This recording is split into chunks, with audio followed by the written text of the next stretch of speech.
కర్ణుడు, శల్య నా పరాక్రమము చూపిస్తాను, పాండవుల ఎదుట రథము పోనివ్వు. నేను విల్లు ఎక్కి పెడితే దేవేంద్రుడు కూడా నా ముందు నిలవలేడు.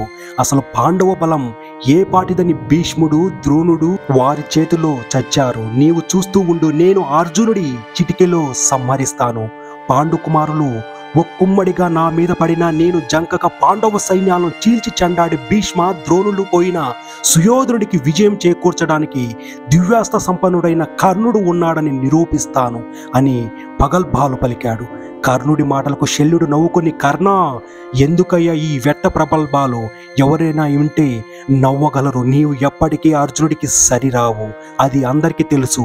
అర్జునుడి చేతిలో ఓడిపోయిన గంధర్వుడు అంగార పర్వుని కన్నా, సుయోధనుని బంధించిన చిత్రసేనుడి కన్నా, వరాహం కొరకు అర్జునుడితో పోరాడిన పరమేశ్వరుడి కన్నా నీవు ఎందులో గొప్పవాడివి?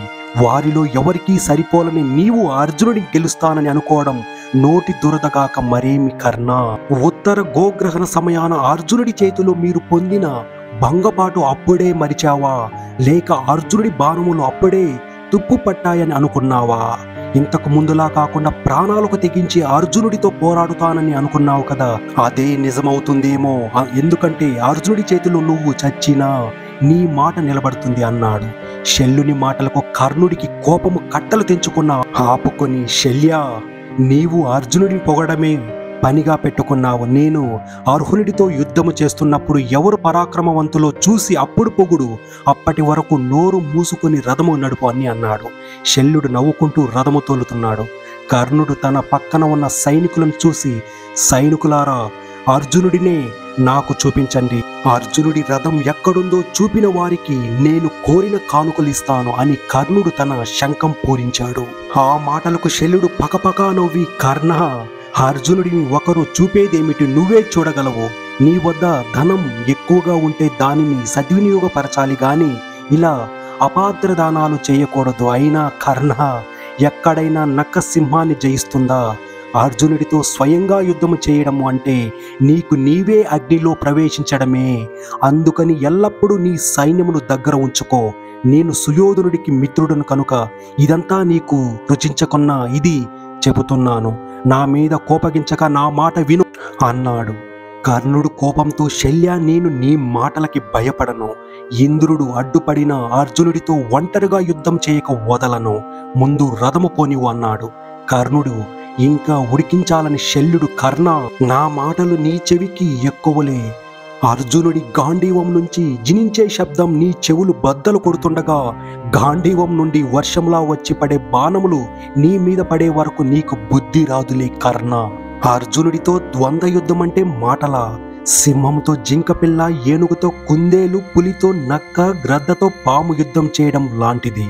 నీకు అర్జునుడితో పోరాడగలిగిన బలము, శక్తి, సామర్థ్యం ఉన్నాయంటావా అన్నాడు. శల్యుడి మాటలకు కర్ణుడి ఆగ్రహం హద్దులు దాటింది. శల్య, ఆపు నీ అధిక ప్రసంగం. గుణవంతుడినైన నా వంటి వాడి గుణాలు గుణహీనుడివైన నీకేం తెలుసు? అర్జునుడి గురించి నాకు తెలిసినంతగా నీకేం తెలుసు? నాకు కృష్ణార్జుల బలాబలములు తెలుసు కనుకనే నేను వారిని సంహరిస్తానని నమ్ముతున్నాను. నా చేత నిత్యము పూజలు అందుకుంటున్న సర్పముఖాస్తము నుండి తప్పించుకున్నటకు కృష్ణార్జునులే కాదు మరెవరికీ సాధ్యం కాదు.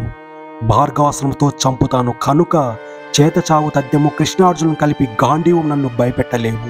1000 మంది కృష్ణులు, 10,000 మంది అర్జునులు వచ్చినా బెదరక పోరాడగలను. పాండవ పక్షపాతముతో నోటికి వచ్చినట్లు మాట్లాడక రథము పోనివ్వు. ఇంకా ఇలా మాట్లాడుతూ ఉంటే నీ ప్రాణములు నీ చెంత ఉండవు అన్నాడు కర్ణుడు. శల్యుడు ఏదో మాట్లాడబోయే సమయంలో, శల్య, ఆగు, నీవు నీచుడివి, పాపాత్ముడివి, క్షత్రియాదముడువు. నీకు దుర్బుద్ధి కాక సద్బుద్ధి ఎలా ఉంటుంది? మీ మధుర దేశము వాళ్ళంతా దుష్టులు, దుర్మార్గులు, మిత్రద్రోహులు. నీకు ఆ గుణములు లేకుండా ఉంటాయా? మీ దేశం వాళ్ళంతా వావి వరసలు లేకుండా ఆడామగ కలుస్తారట కదా, అది మీకు తప్పు కాదట. పుట్టిన శిశువులకు తల్లి పాల కంటే ముందే మద్యం సేవించే మీకు ఉత్తమ గుణాలు ఎలా వస్తాయి? నిత్యము మద్యపాన మత్తులో వావి వరసలు లేక తిరుగుతూ ఎవరికి పుట్టారో కూడా తెలియని మీకు గుణములు, శీలము గురించి ఎలా తెలుస్తుంది? నీవు శుత్రపక్షం మేలు కోరే వాడివని నాకు తెలియదా? యుద్ధమున శత్రువులను తనుమాడి వీరమరణం చెందుతాను గాని యుద్ధము చేయుటకు వెనకాడను. నాకు ఇంకా కోపం తెప్పిస్తే ఈ గదతో నీ తల బద్దలు కొడతాను, రథములు పోనివ్వు అన్నాడు కర్ణుడు.